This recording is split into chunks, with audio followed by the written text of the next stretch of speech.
James turned 41 last month and did something he had been quietly avoiding for longer than he would like to admit. He sat down and compared his retirement balance against what people his age actually have saved. He expected to feel okay about it. He had been contributing consistently, never taken an early withdrawal, and had always assumed he was somewhere in the reasonable middle of the pack. What the data showed him was more complicated, because the average and the median tell very different stories, and most people only ever hear about the average. This video walks through the actual 401k balance data by age group in 2026, explains why the number most articles quote is probably misleading you, and shows James and anyone else who looked at their balance recently and felt something unclear what to actually do with the information. Before a single balance figure, one concept that reframes every number in this video. The average 401k balance is calculated by adding every account balance together and dividing by the number of accounts. A small number of very large balances, people with $5 or $10 million saved, pull that average dramatically upward, well above the level that describes what a typical person actually has. The median balance, by contrast, sits exactly in the middle. Half of all account holders have more, half have less. In retirement data, these two numbers are not close to each other. When most financial coverage says the average American has X saved for retirement, they almost always mean the average, not the median. The median is the honest number. Every figure in this video that describes what typical people have is the median, because that is the number relevant to the actual middle of the distribution. In your 20s, average 401k balances for people in their 20s currently run around $18,000 to $22,000. The median is considerably lower, closer to $6,000 to $8,000, reflecting that many in this decade are still establishing the habit, managing student loans, or working in roles that do not offer a plan at all. The practical reality here is that the balance barely matters. What matters at this age is whether the account is open and whether contributions are automated. A 24-year-old with $4,000 in a broad index fund is not behind. The compounding runway from that age is the most valuable financial resource available at any point in a person's life, and it cannot be bought back later at any price. The one thing genuinely worth acting on this decade is capturing the full employer match if one exists. A 50% match is an immediate, guaranteed 50% return before a single investment decision has been made. Leaving any portion of it uncaptured is declining part of your own compensation. In your 30s, average 401k balances for people in their 30s range from around $45,000 to $80,000 across the decade.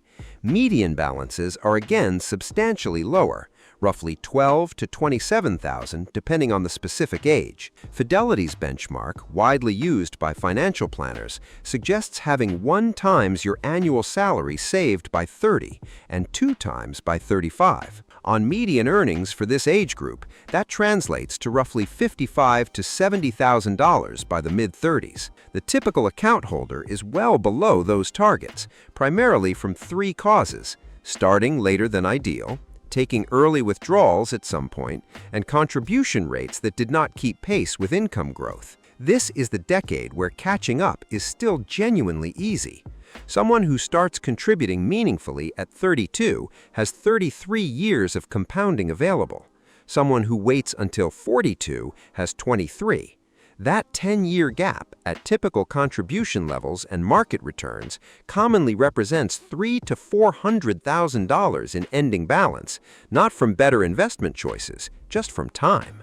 In your 40s, average balances for people in their 40s run roughly between $110,000 and $160,000.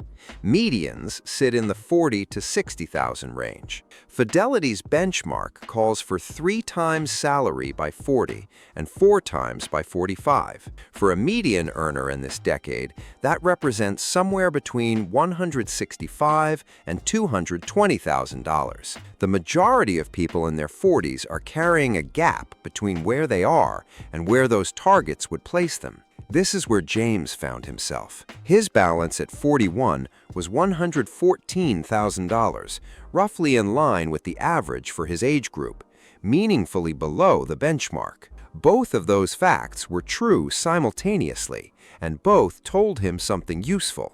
Being average is not the same as being on track, and looking only at the average balance without checking the benchmark left him more comfortable than the math supported. The specific risk to watch in this decade is lifestyle inflation absorbing income increases that should be flowing into savings. Research consistently finds that savings rates stagnate even as earnings rise through the 40s because spending adjusts to the new income before contributions have a chance to claim it. Automating a contribution rate increase alongside every meaningful raise before the new income feels like spending money is the most reliable countermeasure available. In your 50s, average balances for people in their 50s range from around $250,000 to $400,000.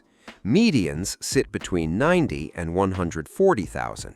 The IRS allows catch-up contributions starting at age 50, an additional amount above the standard annual 401k limit. In 2026, that catch-up allowance adds $7,750 annually beyond the standard employee limit, and a separate provision allows those between 60 and 63 to contribute even more under recent legislative changes. For someone in their 50s who is behind and whose income has grown through career progression, this decade is a genuine window for acceleration that simply did not exist at earlier stages. Fidelity's benchmark for this decade is 6 times salary by 50 and 7 times by 55, figures that translate to approximately $330,000 to $385,000 for a median earner. The median account holder in this group is significantly below those targets, which is why financial planners consistently describe the typical American's retirement preparation as genuinely precarious rather than simply conservative. In your 60s, average balances for people in their 60s approaching retirement land somewhere between $280,000 and $480,000. Medians are lower, between $87,000 and $185,000. Fidelity's benchmark for this period calls for 8 to 10 times salary. At median earnings, that is $440,000 to $550,000 needed to retire with reasonable security. The gap between the median account balance and that target at this stage is, for most people, not closable through contributions alone. This is not a reason for despair. Social Security, home equity, and other assets matter, but it is a clear illustration of why the choices made in every earlier decade carry so much weight. Retirement is not determined at 65. It is determined across the entire accumulation period that preceded it. James came away from his comparison with something more useful than the vague discomfort he had been carrying around.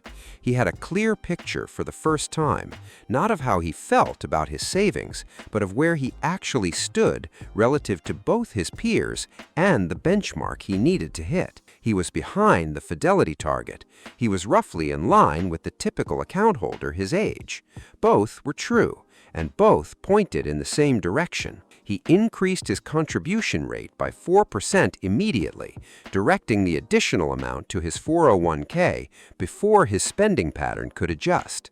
He set a calendar reminder to increase it again by 2% the following January. Not a transformation, a specific, automatable correction made from a clear picture rather than a comfortable assumption. The data tells you where you are. The adjustment tells the data where you want to go instead. See you in the next video. Thanks for watching. Tell me what you think in the comments, and like and subscribe to James Invests for more content like this.